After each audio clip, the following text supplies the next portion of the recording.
Assalamualaikum warahmatullahi wabarakatuh. Apa kabar sahabat Bidikar Becangon yang dirahmati Allah? Kita ketemu lagi di channel Bidikar Becangon bersama saya Gunadi Widi Nur Cahyo. Nah sahabat, kembali kita akan sinau bareng mengambil hikmah dari kisah. Ini sebuah kisah sufi, kisah seorang budak yang bekerja kepada tuannya yang zalim atau yang jahat. Nah sahabat Bidikar Becangon, budak ini adalah seorang budak yang soleh, yang taat beribadah, yang karena tuannya sering berbuat zalim, sering berbuat ingkar kepada Allah, maka budak ini ingin memberikan pelajaran. Tapi budak ini memberikan pelajaran kepada tuannya tentu saja tidak langsung dengan memberikan nasihat, karena dia pasti akan dimarahi, bahkan mungkin dipukul.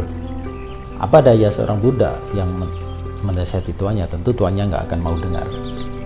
Maka untuk melaksanakan niatnya ini, budak ini membuat satu rencana dengan cara menanam gandum yang dimiliki dari ladang yang dimiliki tuannya ini dengan gandum yang berkualitas buruk. Jadi kan budak ini menanam syair.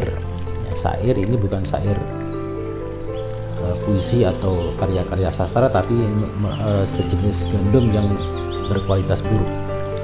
Si pemilik budak ini tidak menyadari bahwa pembantunya itu atau budaknya itu telah menanam benih gandum yang berkualitas buruk. Sampai kemudian setelah gandum-gandum ini tumbuh dan panen, saatnya panen, barulah tuan pemilik gandum ini menyadari bahwa ternyata gandumnya berkualitas buruk. Maka kemudian dia panggil budaknya dan ditanyakan kepada budaknya, "Wahai budak, apa yang terjadi dengan gandum kita ini? Kenapa kualitasnya sangat buruk?" Kemudian jawab budaknya, "Memang tuan, sengaja ketika dulu hamba menanam gandum yang kualitasnya buruk, dengan harapan agar nanti pada saat panen gandum ini menjadi berkualitas yang bagus." Nah, mendengar jawaban budak ini, tuannya marah. Si tuannya ini berkata kepada budaknya, "Mana mungkin gandum berkualitas buruk kok kemudian menghasilkan gandum berkualitas baik? Dasar bodoh," kata si tuan tersebut. Nah, kemudian budak tersebut menjawab, "Bukankah ini sama dengan yang tuan lakukan?"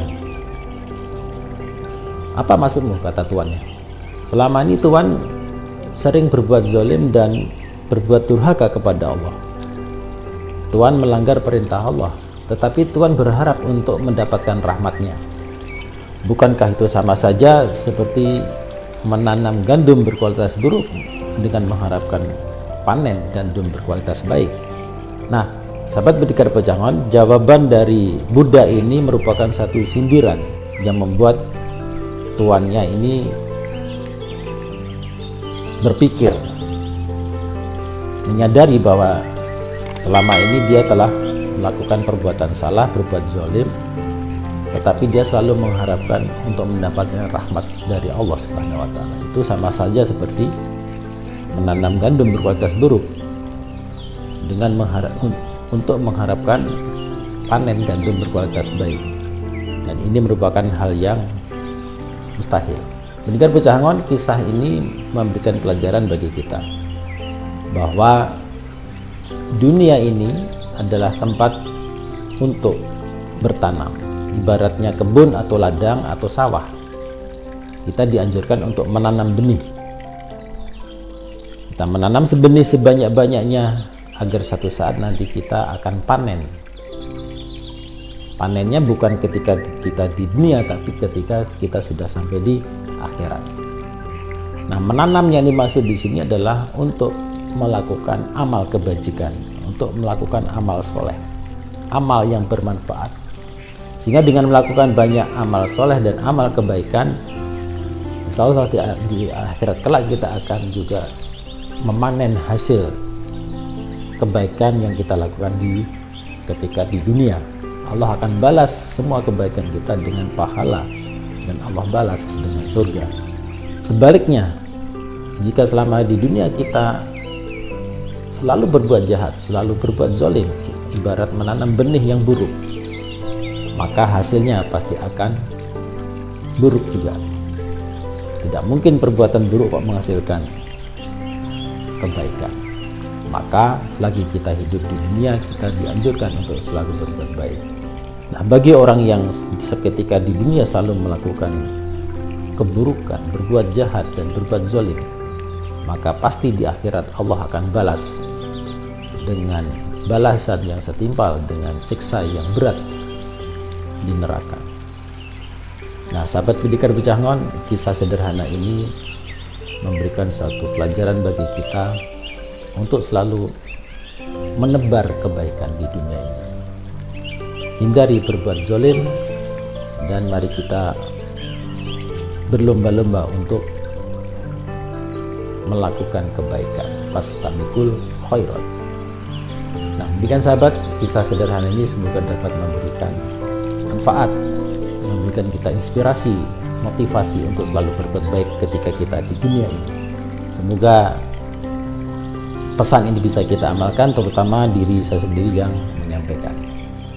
Insya Allah kita akan ketemu lagi di episode mendatang dengan kisah dan topik yang berbeda, tetap di channel yang sama, channel Pendekar Becangon. Terima kasih sahabat telah mendukung dan mengikuti dengan tekun, dengan konsisten channel Pendekar Becangon ini. Mohon dukungan dan doa dari sahabat semuanya untuk channel Pendekar Becangon. Semoga channel Pendekar Becangon cepat berkembang, terus berkembang, dan selalu dapat memberikan manfaat bagi para subscriber, para viewer, dan para sahabat semuanya dimanapun berada. Akhiri perjumpaan kita di episode ini. Wassalamualaikum warahmatullahi wabarakatuh. Salam Becangon.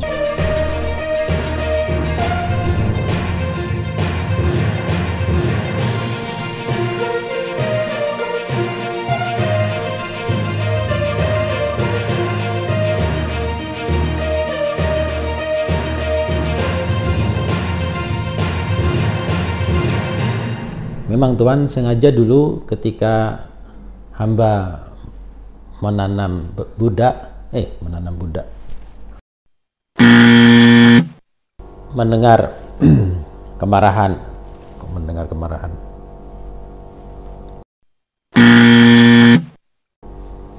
bukan kata bedor,